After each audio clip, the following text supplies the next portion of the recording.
রবিবার শুরু প্রচারে ঝড় তুললেন ইসলামপুরের বিজেপি প্রার্থী চিত্রজিৎ রায়। শহর ও ব্লক জুড়ে পদযাত্রা ও বাড়ি বাড়ি প্রচার। বিধানসভা নির্বাচনকে সামনে রেখে রবিবার শুরু প্রচারে ঝড় তুললেন ইসলামপুর বিধানসভা কেন্দ্রের বিজেপি প্রার্থী চিত্রজিৎ রায়।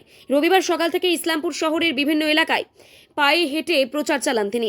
এদিন সকালে ইসলামপুর শহরের কৃষি বাজার, সবজি বাজার, কলেজ মোড় এবং পালপাড়া এলাকায় পদযাত্রা করে সাধারণ মানুষের সঙ্গে কথা বলেন এবং ভোটের সমর্থন চান বিজেপি প্রার্থী।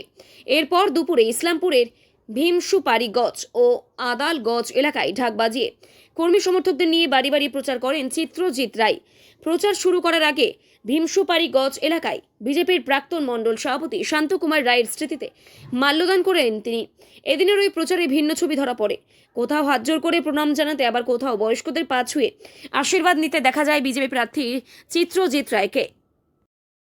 এলাকা বলতে প্রথমে শহরে সকাল থেকে শহরে কৃষি বাজার, সবজি বাজার, কলেজ মোড় এই জায়গাগুলো প্রচার করা হলো, পালপাড়া প্রচার করা হলো। এখন আমরা আছি আদালগঞ্জ। আমাদের প্রাক্তন যে মণ্ডল সভাপতি ছিলেন শান্তকুমার রায়, তারই গ্রাম। এখানে আমি বহুবার এসেছি, বহু লোক আমাকে চেনেন এবং তিনি স্ট্রোক করে তিনি মারা গেছিলেন বিগত 2 বছর আগে। সেখানে এসে তার শ্রদ্ধাঞ্জলি জানানো হলো, তার পরিবারের সঙ্গে কথাবার্তা বলে আজকে তারই গ্রামে আমরা এই জনসংযোগ করছি।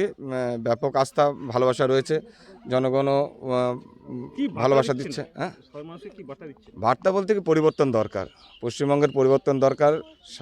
গোটা 5 বছরে পশ্চিমবঙ্গটা দিন দিন যে একদম ধ্বংস হয়ে যাচ্ছে।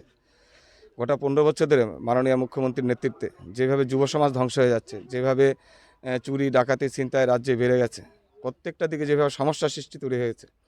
এছাড়া ইসলামপুর বিধানসভায় অনেক সমস্যা রয়েছে। সেই সমস্যাগুলো সমাধান করার জন্য আপামর ইসলামপুরবাসীর কাছে আবেদন রাখছে। তারা সাড়া দিচ্ছে এবং ব্যাপকভাবে সহায়তা করছে, পাশে রয়েছে, আশীর্বাদ করছে। দাদা, আপনি একজন শিক্ষক এবং এই মুহূর্তে পশ্চিমবঙ্গের যে শিক্ষার যে বেহাল, সেই সম্পর্কে কি বলবেন? এটা খুবই দুর্ভাগ্য যে পশ্চিমবঙ্গে থেকে পশ্চিমবঙ্গের যে এত বাজে অবস্থা সহ্য করতে হচ্ছে। আমি নিজে একজন স্কুল শিক্ষক, আমি জানি প্রত্যেক 26,000 শিক্ষকের চাকরি যাওয়া এবং সেই চাকরি যাওয়া সেটা হাইকোর্ট, সুপ্রিম কোর্টে বারবার করে রাজ্য সরকার আটকানোর চেষ্টা করেছে এবং যেটা সত্য সেটা সত্য, সেটা মিথ্যা সেটা জনসম্মুখে চলে এসেছে। টাকার বিনিময়ে এই রাজ্য সরকার অযোগ্যদের চাকরি দিয়েছে এবং প্রকৃত যোগ্য ছেলেমেয়েরা তারা এখনও ঘরের মধ্যে বসে রয়েছে এবং তাদেরকে বেকার করে শেষে কোনো উপায় নেই পেয়ে বেকার ভাতার একটা চালু করলেন এই রাজ্য সরকার, যেটা আরও এই রাজ্যের কলঙ্ক। আমি মনে করি কোনো রাজ্যের বেকার ভাতা কেন চালু হবে, এটা আমার কাছে মনে হয় সব থেকে। ইসলামপুর বিধানসভায় প্রথম কাজ কি করবেন? আমি জেতার পরে আমি চাইবো আগে জনগণ ব্যাপকভাবে সমর্থন করুক। হ্যাঁ, আমার ব্যক্তিগতভাবে ইচ্ছা আছে অনেক কিছু। সাধারণ মানুষ যেভাবে আমাকে চাইবে আমি সাধারণ মানুষের জন্য সেভাবে কাজ করব।